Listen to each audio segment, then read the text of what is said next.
Hey guys, how's it going? This is Mike from M&R Automotive. Today we have a Ranger Raptor and we're installing the Standard and the Pro Series ditch light kit.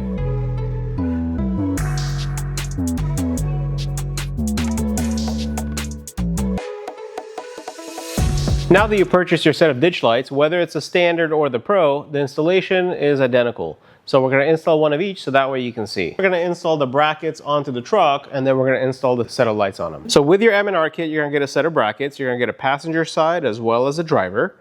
They are not interchangeable, so we're going to start with the passenger side first. On the bracket, there's a slot on top. That's the slot that we're going to use to install the pod on. And then the oval on the bottom is the one we're going to use when we're reusing factory hardware that we're going to remove from the truck. So this passenger side bracket is going to get installed with a slotted tab facing backwards. So in order to install the passenger side bracket, I'm going to peel back this rubber trim piece and it exposes a 10mm bolt. I'm going to go ahead and remove it because we're going to reuse it with our bracket. Okay, so now that we remove the factory bolt, we're going to reinstall it through the oval part of the bracket with a slotted part facing backwards. So I'm going to reinstall like this on the truck.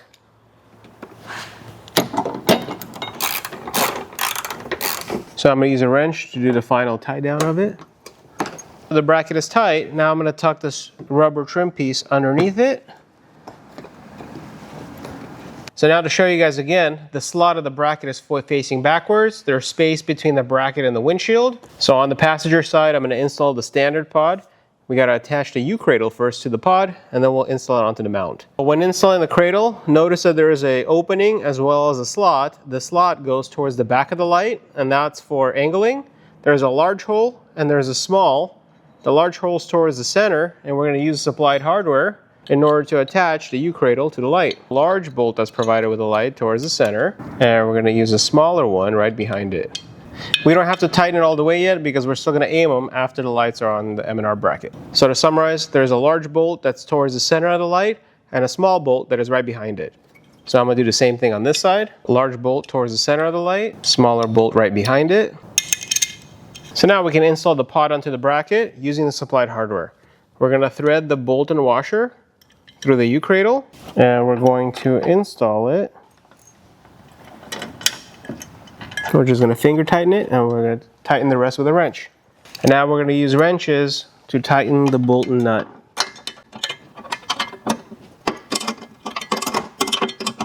Because you do have adjustability of pointing your lights either forward or to the sides, we want to make sure that there's two things that are not interfering. Number one being the windshield wipers, and number two being the hood when it's fully open. So now that we have the hood open, I can see how much space we need, so that way there's no rubbing between the light and the hood. I like my lights pointed forwards. If you do want to tilt them out, you might want to recess the light slightly back to accommodate of them not touching each other. Now, we also want to make sure that the windshield wipers are not hitting the bracket or the light. Everything is cleared. Now I can tighten it in this position. So now that I showed you how to install the standard light on the passenger side, let's go over to the driver's side and I'm going to show you how to install the Pro. Peel back this rubber trim and that's going to expose the bolt that we're going to be using. First I'm going to remove it. So now we're going to thread the removed bolt through the oval part of the bracket and the slot is pointing towards the back. We're going to reinstall it like this. So now we're just tightening this bolt. Now we can tuck in this rubber trim piece back underneath the flap. There it goes. We can install the pod. So in order to install the U-cradle, I'm going to set the light on its face. So there's two pockets here, and those are the ones that are going to be holding these nuts. We're going to drop the nut with the coned part of the nut facing towards the inside. And we're going to do the same thing on this side with the coned portion facing towards the middle of the light. So now to install the U-cradle, you notice that there's two tabs here. You want to make sure that they're facing towards the front of the light. So we're going to slide it from the bottom and use the supplied hardware in order to tighten it. So now we're going to do the same thing on the opposite side. And with the U-cradle attached to the light, now we can install it to the M&R bracket. Now using the supplied hardware, we're going to install the light with the U-cradle onto the M&R bracket. So before we tighten those down, I want to make sure that we're clearing the hood as well as the windshield wipers. See, so this is a perfect example of why we have an adjustability towards the back to be able to slide our lights backwards so that way they don't interfere with the hood. I'm going to go ahead and try the windshield wipers to make sure they're not interfering. Yep, so everything looks good, so we're going to go ahead and tighten those bolts. Go ahead and tighten it using 2 wrenches. So now that we installed the standard and the Pro Series pods, let me show you how I'm going to run the wiring. I'm going to run the wire on this side of the bracket, in between the bracket and the rubber trim piece, and it's going to come out in the engine bay. So it's going to make it a nice, cleaner look. So I'm going to feed my wiring in. So as you feed it, you can pull the wire in the engine bay. Now the wire is going to be in between the bracket and this trim piece, and we can lower the trim piece. If you want to make it aesthetically pleasing, you can trim this trim piece as well, the rubber trim, but it's not necessary. You can just hide it like this. With this wire in the engine bay, now we can do the other side. On the standard pods, the wiring is a little bit shorter, but still plenty to get you in the engine bay. I'm going to go behind it.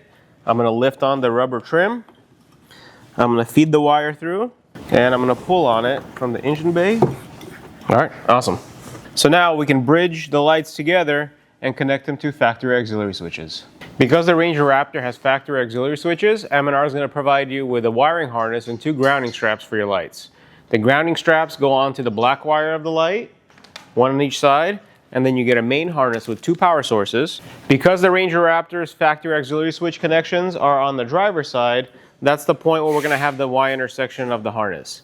One of the ends is going to get stretched to the passenger side. The Y intersection is going to get connected to the driver's side pods. And then the second end of the harness is going to get connected to factory auxiliary switches. So now let's go over the wiring. So each light has 3 wires.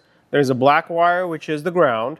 There's a red wire, which is the power to the main function of the light. It could be either off-road white or off-road yellow, depending on the kit that you purchased. And there's a white wire, which is the amber daytime running lights. You just connect to the harness the same color scheme. So we're going to go red to red, white to white, and we're going to install a grounding strap on each side for the black wire. Because the auxiliary switches are on the driver's side, we're going to have the Y intersection of the harness on the driver's side. So red to red, and we're going to crimp it. I like to double crimp to make sure it's nice and tight. And then we're going to do the same thing to the white cable.